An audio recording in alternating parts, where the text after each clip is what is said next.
एक राइटर ने अपने बच्चों का ख्याल रखने के लिए एक नैनी को हायर किया, पर ये नैनी हस्बैंड और वाइफ के बीच में एक दरार बन जाती है। हेलो फ्रेंड्स, आज मैं आपको डेडली इल्यूजन्स ये 2021 की एक thriller mystery horror movie explain करने वाला हूँ। इस मूवी में अलग अलग ट्विस्ट एंड टर्न्स आते हैं, तो इसे अंत तक जरूर देखिएगा। तो बिना किसी देरी के एक्सप्लेनेशन स्टार्ट करते हैं। मूवी स्टार्ट होती है और हम हमारे मेन कैरेक्टर मैरी को देख सकते हैं। मैरी एक बहुत ही फेमस राइटर थी और बहुत साल हो चुके हैं उसने कुछ भी राइट नहीं किया था। वो अपनी फैमिली को टाइम देना चाहती थी। इसमें उसका हस्बैंड, एक बेटा और एक बेटी है। उसे लगता है कि जब वो राइट करती है तो वो अलग पर्सन बन जाती है जो वो फिर से नहीं बनना चाहती, तो इसी वजह से राइटिंग से डर रही थी। पर एक दिन उसके पब्लिशिंग हाउस से कुछ लोग उसे मिलने के लिए आए। कुछ अलग बहाना बनाकर उन्होंने मीटिंग फीस की थी, पर मीटिंग में उसे कहते हैं तुम्हें हमारे लिए और एक बुक लिखनी है। उन्होंने उसे इसकी ऑफर दी, पर मैरी इस ऑफर को देखती भी नहीं। वो इन पर गुस्सा हो गई और वहाँ से चली जाती है। जाते जाते पब्लिशिंग कंपनी के लिए काम करने वाली लेडी उसे कह कर गई, ये जो सारी चीजें हैं ये हमारी वजह से तुम्हें मिली, तुम शायद तुम्हारे स्ट्रगल्स भूल रही हो। मैरी उस पर भी गुस्सा हो गई, पर इस बात को इग्नोर कर देती है। रात में मैरी का हस्बैंड टॉम घर पर आया। उस ऑफर को देखता है। ये $2 मिलियन की थी। इतने सारे पैसे मैरी ने पूरी बुक्स लिख कर भी नहीं कमाए थे। इस बात से वो बहुत ही ज्यादा सरप्राइज्ड हो गया। वो मैरी से कहता है कि तुम्हें इसे सीरियसली कंसीडर करना चाहिए। वो मैरी को कुछ डायरेक्टली बता नहीं पा रहा था, पर रात में उससे वो बात करता है। कहता है हमने जो पैसे सेव करके रखे थे उसमें से हाफ उसने वेस्ट कर दिए। ये पैसे उनके रिटायरमेंट के लिए थे। मैरी इस बात से डिस्टर्ब हो जाती है, पर अब उसे बुक लिखनी ही पड़ेगी क्योंकि उसके पास दूसरा कोई ऑप्शन नहीं है। अगले दिन मैरी अपने फ्रेंड इलिन के साथ स्पा में गई हुई थी। उसे सारी प्रॉब्लम बता रही थी। मैरी अपने बच्चों के लिए वरी करती है कि अगर वो बुक लिखेगी तो अलग पर्सन बन जाती है, अपने बच्चों का अच्छे से ख्याल नहीं रख पाएगी। इलेन ने कहा कि उनका ख्याल रखने के लिए तुम एक लड़की हायर कर सकती हो। मैरी को बात पहले सही नहीं लगती, पर फिर भी उसे ट्राई करती है। अलग अलग लड़कियों का उसने इंटरव्यू लिया। फिर लास्ट में ग्रेस आई। मैरी कॉफी बनाने के लिए गई, तभी ग्रेस कुछ पढ़ रही थी। मैरी को बात बहुत अच्छी लगती है। उसे लगता है कि अगर उसके बच्चे ग्रेस को बुक्स पढ़ता हुआ देखे तो वो भी बुक्स पढ़ सकते हैं। इन्होंने फिर बुक्स को लेकर डिस्कशन किया और मैरी को ग्रेस बहुत अच्छी लगी थी। थोड़ी देर में यहाँ बच्चे भी आ गए। ग्रेस उनके साथ बहुत ही अच्छे से बात करती है। ग्रेस ने घर में मैरी की बुक देखी और ये देखकर वो बहुत ही एक्साइटेड हो गई कि वो एक्चुअल राइटर के घर में है। ग्रेस का सारा बिहेवियर देखकर मैरी उसे हायर कर लेती है। एक दिन बच्चे स्विमिंग पूल में खेलने की जिद कर रहे थे, पर ग्रेस ने अपने कपड़े लाए नहीं थे। मैरी ने फिर अपने यंग एज का स्विम सूट उसे दे दिया। मैरी की फ्रेंड इलेन भी यहाँ आई हुई थी। उसे कहती है तुम जरा इसे सावधान रहना, तुम्हारा हस्बैंड और इसके बीच में कुछ भी हो सकता है। मैरी ग्रेस को बहुत ही सीधी सादी समझती है। वो कभी भी इमेजिन नहीं करती कि ऐसा कुछ भी हो सकता है। रात में ग्रेस बच्चों को संभाल रही थी, तभी टॉम और मैरी ये दोनों इंटीमेट हो जाते हैं। बच्चों को संभालते संभालते इन दोनों को इतना टाइम मिलता नहीं था। ये दोनों ग्रेस पर खुश थे। नेक्स्ट डे फिर मैरी ने अपना बुक लिखना स्टार्ट कर दिया था। एक दिन मैरी के पैर पर चोट आ गई। ग्रेस उसे हेल्प कर रही थी तो उसके इनरवेयर को उसने नोटिस किया। मैरी कहती है चलो हम तुम्हारे लिए शॉपिंग के लिए चलते हैं। वो उसके साथ चेंजिंग रूम में थी। ग्रेस की बॉडी देखकर मैरी को लगता है कि जब वो यंग थी उसकी बॉडी भी इसी तरीके से थी। अब वो अपनी यंग बॉडी को मिस करती है।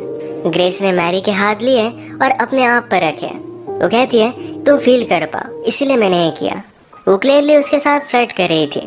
इसके बाद मैरी की जो अपनी बॉडी को लेकर इनसिक्योरिटी थी, यही बात वो टॉम को बताती है। उसे पूछती है क्या तुम्हें लगता है मुझे प्लास्टिक सर्जरी करनी चाहिए। टॉम कहता है कि ऐसा कुछ भी करने की जरूरत नहीं है। तुम पहले जितनी ब्यूटीफुल थी अब भी उतनी ही ब्यूटीफुल हो। तुम्हारा माइंड, तुम्हारा इंटेलिजेंस, ये सारी चीजें मुझे तुम में बहुत अच्छी लगती है। मैरी अपने बुक के कैरेक्टर्स को लेकर बहुत ही कंफ्यूज थी। उसे वो कैसे होने चाहिए ये समझ में आ नहीं रहा था। यही बात सोचते सोचते उसने घर में ग्रेस को नोटिस किया। उसी पर वो अपना कैरेक्टर बेस्ड कर देती है। एक दिन उसके पब्लिशिंग हाउस से कुछ लोग उसे मिलने के लिए आए। उसके बुक्स के लिए वो आइडिया उसे दे रहे थे। तभी मैरी हमेशा ग्रेस के बारे में सोच रही थी। अगले दिन मैरी अपने फ्रेंड इलिन के साथ बात करती है। कहती है ग्रेस को मैं पहले बहुत ही अलग समझती थी, पर अचानक से वो उससे बहुत ही ज्यादा अट्रैक्टेड होने लग चुकी है। पहले उसे ऐसा कुछ भी नहीं लगता था। इलिन ने उसे कहा कि ये जो तुम्हें एनर्जी महसूस हो रही है ये तुम अपनी राइटिंग में यूज कर सकते हो। मैरी और टॉम एक ग्रेस से बहुत ही खुश थे, तो उसे फुल टाइम अब रख लेते हैं। एक रात ये दोनों एक पार्टी पर गए।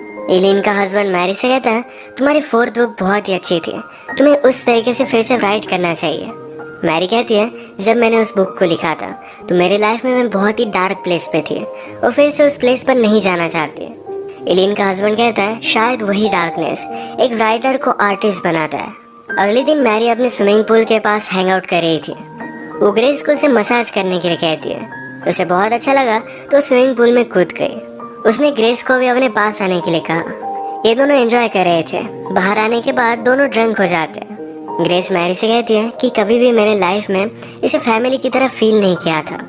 आपके साथ मुझे बहुत अच्छा लगता है। मैरी भी उसे सहारा देती है, कहती है, तुम्हारी वजह से मैं कुछ लिख पाई। इसके बाद मैरी जब उठी तो ग्रेस उसके साथ सोई हुई थी। उसे लगता है कि दोनों इंटीमेट हो गए।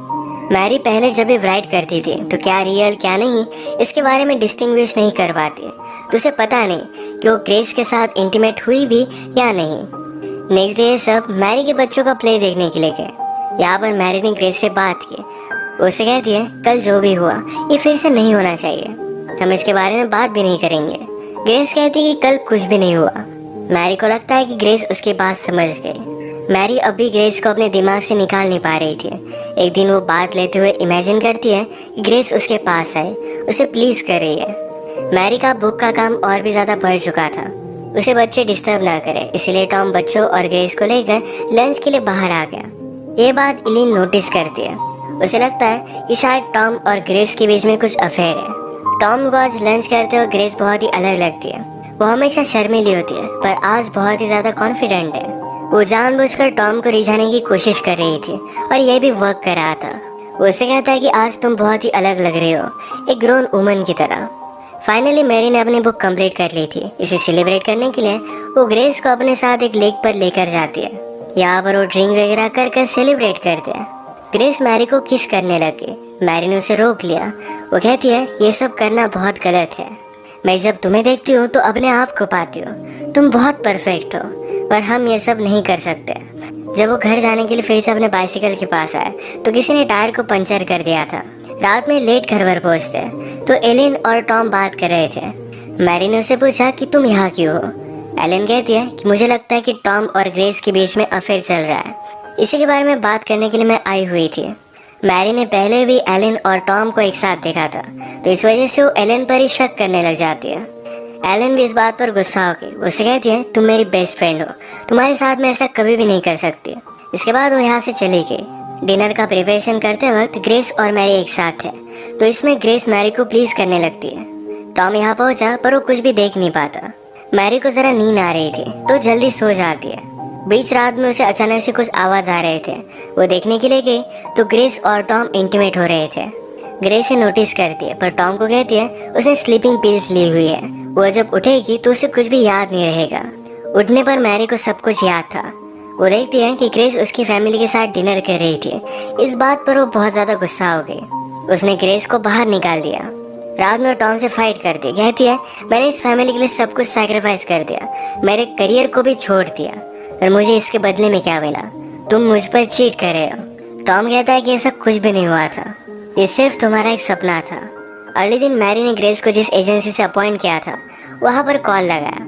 वहाँ से उसे पता चलता है कि उनकी एजेंसी में ग्रेस नाम की कोई भी लड़की काम नहीं करती। मैरी बहुत ही ज़्यादा सस्पिशियस हो गई। अब ग्रेस के बारे में और भी इंफॉर्मेशन निकालने के लिए निकल पड़ती है। ग्रेस जो बुक पढ़ रही थी उसी बुक की इंक्वायरी उसने लाइब्रेरी में की। इस बुक को किसी और ने पढ़ने के लिए नहीं लिया था पर मैरी को अब ग्रेस का रियल नेम पता चल गया। अब वो कंफर्म हो चुकी थी कि ग्रेस में कुछ ना कुछ तो गलत है। इसी के बारे में बात करने के लिए वो एलिन के पास गई पर डायरेक्टली एलिन का मर्डर हुआ हम देख सकते हैं। मैरी ने पुलिस को कॉल किया पर पुलिस का प्राइम सस्पेक्ट मैरी ही बन जाती है क्योंकि जिस नाइफ से एलिन का मर्डर किया था उस नाइफ पर मैरी के फिंगरप्रिंट्स थे। सीसीटीवी कैमरे में मैरी की तरह ड्रेसअप की हुई एक लड़की वहां पर गई हुई थी। मैरी कहती कि इस कैमरे में कोई भी हो सकता है। उसे बचाने के लिए टॉम वहां पर लॉयर के साथ पहुंच गया। मैरी को अब लग रहा था कि ये सारी चीजें ग्रेस ने की क्योंकि कल रात ही एलिन ने उस पर शक किया था। मैरी के पास ग्रेस का रियल एड्रेस था। डायरेक्टली उसके घर पर पहुंच गई। घर पर वो ग्रेस के फॉस्टर मॉम से मिलती है। उसने उससे कहा कि वो जब छोटी थी तब उसके पेरेंट्स ने उसे बहुत अब्यूज किया था, इसके लिए वो जेल में भी गए थे। मैरी यहाँ पर नोटिस करती है कि लेडी अलग अलग आवाज में बात कर रही थी, यानी कि उसे स्प्लिट पर्सनैलिटी डिसऑर्डर था। ये देखकर मैरी जल्दी से वहाँ से निकल जाती है। उसने घर पर टॉम को कॉल लगाया कि ग्रेस को घर में आने मत दो, वो बहुत ही डेंजरस है। पर ग्रेस ऑलरेडी घर में थी। टॉम जब शावर में था तो मैरी की तरह कपड़े पहनकर ग्रेस उसके पास आती है। इसका मतलब है एलिन का मर्डर उसने ही किया था। अब वो टॉम के साथ इंटीमेट होना चाहती थी, पर टॉम उसे कहता है कि मैं अब कोई भी गेम्स नहीं खेलना चाहता। उसका उसके साथ होना एक गलती थी। ग्रेस ने उसे सीड्यूस किया था। ये बात सुनकर ग्रेस बहुत ज्यादा गुस्सा हो गई। वो टॉम पर चाकू से बहुत सारे वार कर देती है। वो उसे मार ही देती है, तब तक मैरी वहां पर पहुंच गई। ग्रेस जल्दी से कपड़े बदल कर मैरी के सामने आई। मैरी ने टॉम के बारे में पूछा तो कहती है कि टॉम शावर ले रहा है, तुम वहां पर मत जाओ। मैरी को सस्पिशियस लगा और वहां पर पहुंची तो टॉम ब्लीड कर रहा था। ग्रेस फिर से अपने हाथ में चाकू ले लेती है, पर वो अपने आप को कंट्रोल कर रही थी। वो भी अलग अलग दो आवाज में बात करती है। ग्रेस की भी दो पर्सनैलिटीज थी। अपने आप को प्रोटेक्ट करने के लिए एक डेंजरस सी पर्सनैलिटी उसने डेवलप की थी।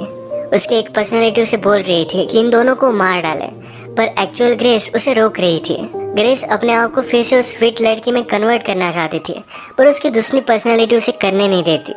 उसने मैरी पर हमला कर दिया। ग्रेस की सेकंड पर्सनैलिटी बोली कि तुम मैरी से प्यार करने लग गई, इसलिए मुझे मारना चाहती थी।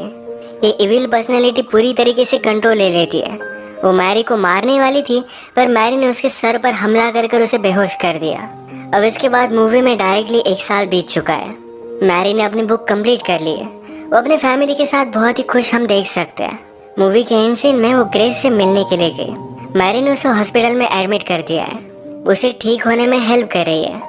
ग्रेस की जो एक्चुअल पर्सनैलिटी थी ये बहुत अच्छी थी और इसी को सेव करने के लिए मैरी उसे हेल्प कर रही है।